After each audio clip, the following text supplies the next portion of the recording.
না, আমি শফিকুল ইসলাম মাসুদ, আমার এখন জেলখানায় থাকার কথা। রাজনীতির মাঠে এমন কিছু মুহূর্ত আসে যখন একটিমাত্র ভাষণ পুরো দৃশ্যপটকে বদলে দেয়। ইতিহাসে এমন অনেক ভাষণের নজির আছে যা শুনে বিপক্ষ দলের নেতারাও স্তব্ধ বনে গেছেন। ঠিক তেমনি এক অভাবনীয় এবং শ্বাসরুদ্ধকর দৃশ্যের অবতারণা হলো বাংলাদেশ জাতীয় সংসদের ত্রয়োদশ অধিবেশনে। পটুয়াখালী 2 আসনের সংসদ সদস্য এবং বাংলাদেশ জামায়াতে ইসলামীর নেতা ডক্টর শফিকুল ইসলাম মাসুদ যখন সংসদের ফ্লোরে কথা বলার জন্য মাইক হাতে নিলেন, তখন অনেকেই হয়তো ভেবেছিলেন এটি অন্যান্য নেতাদের মতো গতানুগতিক একটি বক্তৃতা হবে। কারণ সংসদ শুরু হওয়ার পর থেকে জামায়াতের এমপিরা তেমন কোনো বিরোধী দলের ভূমিকায় কঠিন বক্তব্য দিতে পারেনি। কিন্তু এবার সেটি ঘটল না। শফিকুল ইসলাম মাসুদ আজ এমন এক অগ্নিঝরা ধারালো এবং যুক্তিনির্ভর বক্তব্য দিয়েছেন যা শুনে রীতিমতো তাজ্জব বনে গেছেন সরকারি দলের বাঘা বাঘা এমপিরা।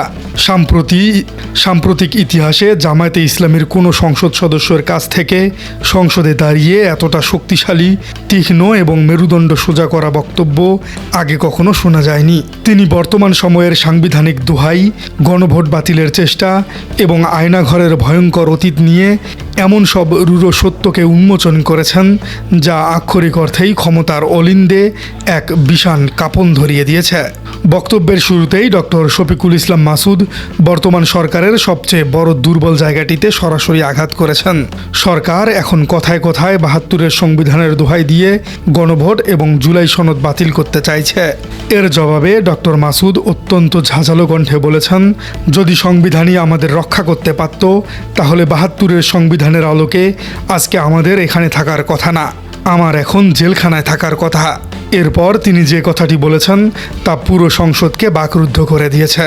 তিনি বলেছেন, সংবিধান যদি মানতে হতো তাহলে আমাদের মাননীয় প্রধানমন্ত্রী বাংলাদেশে থাকার কথা না, তার থাকার কথা অন্য কোনো দেশে। সংবিধান মানতে হলে বর্তমান স্বরাষ্ট্রমন্ত্রীর এখন দেশের বাইরে থাকার কথা ছিল, অর্থাৎ ভারতে থাকার কথা ছিল। দর্শক, এই বিষয়টা একটু সরাসরি আইনের ভাষায় বোঝা দরকার। আইন বিজ্ঞানে 2টি বিখ্যাত শব্দ আছে, লেটার অব দ্য ল অর্থাৎ আইনের আক্ষরিক অর্থ, এবং স্পিরিট অব দ্য ল অর্থাৎ আইনের মূল চেতনা। ধরুন, ট্রাফিক আইনে লেখা আছে লাল বাতি জ্বললে গাড়ি থামতে হবে, কিন্তু একটি অ্যাম্বুলেন্সে যদি মুমূর্ষু রোগী থাকে তবে সে লাল বাতি পার হয়ে গেলেও তাকে শাস্তি দেওয়া হয় না, কারণ আইনের চেতনা হলো মানুষের জীবন বাঁচানো, কিন্তু অন্ধের মতো নিয়ম মানা নয়। ডক্টর মাসুদ মূলত বুঝিয়েছেন, বিপ্লবের সময় যখন স্বৈরাচারকে হটানো হলো তখন কেউ সংবিধানের আক্ষরিক অর্থ বা লাইন কমা মেনে কাজ করেনি, সবাই দেশের মানুষের মুক্তির চেতনা নিয়ে কাজ করেছিল। আর আজ ক্ষমতায় বসে সেই একই সরকার যখন গণভোট ঠেকাতে সংবিধানের লাইন কমা আর দাড়ি খুঁজছে, তখন এটি চরম রাজনৈতিক ভণ্ডামি ছাড়া আর কিছুই নয়। ডক্টর মাসুদ শুধু বর্তমানের কথা বলেই থেমে থাকেননি, তিনি বিএনপি নেতাদের অতীতের চরম অসহায়ত্বের কথাগুলোও তাদের চোখের সামনে তুলে ধরেছেন। তিনি স্মরণ করিয়ে দেন যে যখন দেশনেত্রী বেগম খালেদা জিয়ার বাসভবনের সামনে স্বৈরাচারী সরকার বালুর ট্রাক দিয়ে রাস্তা আটক করে দিয়েছিল, তখন কি সংবিধানের কোনো পৃষ্ঠা তাদের রক্ষা করতে পেরেছিল? তিনি অত্যন্ত আক্ষেপের সাথে বিএনপির মহাসচিব মির্জা ফখরুল ইসলাম আলমগীরের একটি করুণ দৃশ্যের কথা মনে করিয়ে দেন। তিনি বলেন, বাংলাদেশ জাতীয়তাবাদী দলের সম্মানিত মহাসচিব, তিনি কয়েক হাজার পুলিশের বেষ্টনীর মাঝখানে একা মোবাইল নিয়ে দাঁড়িয়েছিলেন, কেউ তাকে রক্ষা করতে পারেনি, তখন সংবিধান আমাদেরকে রক্ষা করতে পারে নাই। সাহিত্যের ভাষায় একে বলা হয় পয়েটিক জাস্টিস বা কাব্যের ন্যায় বিচার। এর মানে হলো ভাগ্যের এমন এক নির্মম খেলা যেখানে অতীত আর বর্তমান মিলেমিশে একাকার হয়ে গেছে। মাসুদ মূলত সরকারি দলের নেতাদের চোখে আঙ্গুল দিয়ে দেখিয়ে দিয়েছেন যে সংবিধান আপনাদের বিপদের দিনে কোনো কাজে আসেনি, আজ ক্ষমতায় গিয়ে সেই একই পুরনো সংবিধানকে আপনারা নিজেদের ঢাল হিসেবে ব্যবহার করছেন। এর চেয়ে বড় নির্মম সত্য আর কি হতে পারে? ডক্টর মাসুদ যখন নিজের জীবনের উপর দিয়ে বয়ে যাওয়া ঝড়ের বর্ণনা দেন তখন পুরো সংসদে নেমে আসে এক অদ্ভুত নীরবতা। তিনি জানান তার নামে 350টি মামলা দেয়া হয়েছিল। শুধু এই মামলাগুলোর জামিন করাতেই তার 7 মাস সময় লেগেছে, আর জেলখানা থেকে বের হতে সময় লেগেছে 6.5 বছর। এই দীর্ঘ সময়ে তিনি 3 বার জেলগেট থেকে রিঅ্যারেস্ট হয়েছেন এবং 2 বার গুমের শিকার হয়েছেন। ইতিহাস ঘাটলে আমরা দেখতে পাই দক্ষিণ আফ্রিকার বিখ্যাত নেতা নেলসন ম্যান্ডেলা তার জীবনের 27টি বছর রবেন আইল্যান্ডের অন্ধকার ছেলে কাটিয়েছিলেন। কিন্তু কেন? কারণ তিনি তার নীতি থেকে এক চুলো সরে দাঁড়াননি। ডক্টর মাসুদ মূলত প্রমাণ করেছেন সত্যিকারের জননেতারা এসি রুমে বসে বড় কথা বলে তৈরি হন না, তারা তৈরি হন জেলখানার অন্ধকার প্রকোষ্ঠে, রিমান্ডের অত্যাচারে এবং গুম হওয়ার আতঙ্কের মাঝে। এত নির্যাতন সহ্য করার পরেও তিনি যে আজ মাথা উঁচু করে সংসদে দাঁড়িয়ে কথা বলছেন, এটি তার অদম্য রাজনৈতিক সহনশীলতার এক বিশাল প্রমাণ। বক্তব্যের এই পর্যায়ে এসে ডক্টর মাসুদ এমন একটি তথ্য ফাঁস করেছেন যা দেশের রাজনৈতিক দৃশ্যপটের অনেক অজানা রহস্যের জট খুলে দেয়। তিনি যখন গোয়েন্দা সংস্থা ডিজিএফআই, এনএসআই, ডিবি এবং এসবির কর্মকর্তাদের কাছে জানতে চেয়েছিলেন যে বড় বড় নেতারা তো বের হয়ে যাচ্ছে, তাহলে আমার অপরাধ কি, তখন গোয়েন্দারা তাকে একটি মারাত্মক সত্য কথা বলেছিলেন। তারা বলেছিলেন বড় বড় নেতারা হুমকির কিছু না, হুমকি হচ্ছেন আপনারা, অর্থাৎ জামাতে ইসলামীর নেতারা। কেন স্বৈরাচারী শেখ হাসিনা তার সময়ে 14 দল নিয়ে মিটিং করে জামাত শিবিরকে নিষিদ্ধ করেছিল? ডক্টর মাসুদ এর অত্যন্ত চমৎকার একটি ব্যাখ্যা দিয়েছেন।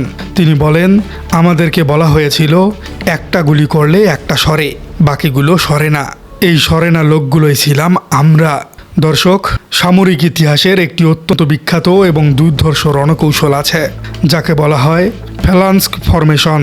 প্রাচীন গ্রিস এবং স্পার্টার যোদ্ধারা কাঁধে কাঁধ মিলিয়ে নিজেদের বিশাল ঢাল দিয়ে একটি দুর্ভেদ্য মানব প্রাচীর তৈরি করত। সামনের সারির একজন যোদ্ধা তীরের আঘাতে লুটে পড়লে পেছনের জন এসে সাথে সাথেই সেই জায়গাটা পূরণ করত, কিন্তু তাদের সেই মানব প্রাচীর 1 ইঞ্চিও পেছাতো না। ডক্টর মাসুদ মূলত বুঝিয়েছেন যে স্বৈরাচারের গুলির সামনে জামাত শিবিরের কর্মীরা ঠিক সেই স্পার্টানদের মতো বুক পেতে দাঁড়িয়েছিল। তারা ভয় পেয়ে পালিয়ে যায়নি বলেই স্বৈরাচার তাদের সবচেয়ে বড় হুমকি মনে করেছিল। ভাষণের একেবারে শেষ প্রান্তে এসে ডক্টর শফিকুল ইসলাম মাসুদ যে চূড়ান্ত আলটিমেটাম এবং সত্য বার্তাটি দিয়েছেন তা আক্ষরিক অর্থেই বর্তমান সরকারের জন্য এক ভয়ঙ্কর অশনি সংকেত।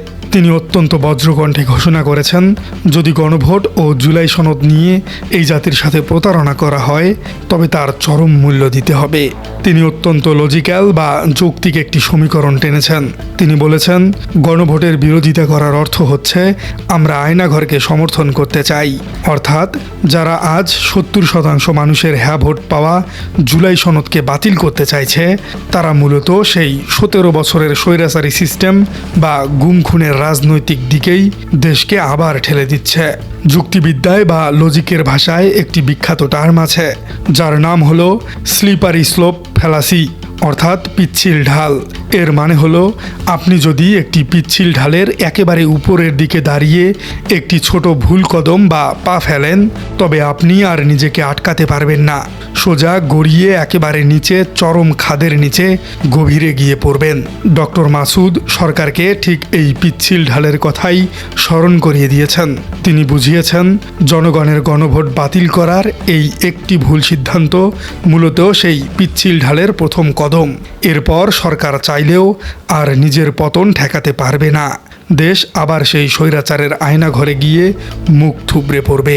প্রিয় দর্শক, আপনার কি মনে হয় ডক্টর শফিকুল ইসলাম মাসুদের এই দাবি গণভোটের বিরোধিতা করা মানেই আয়নাঘরের সমর্থন করা, এটাকে আপনি কিভাবে মূল্যায়ন করছেন?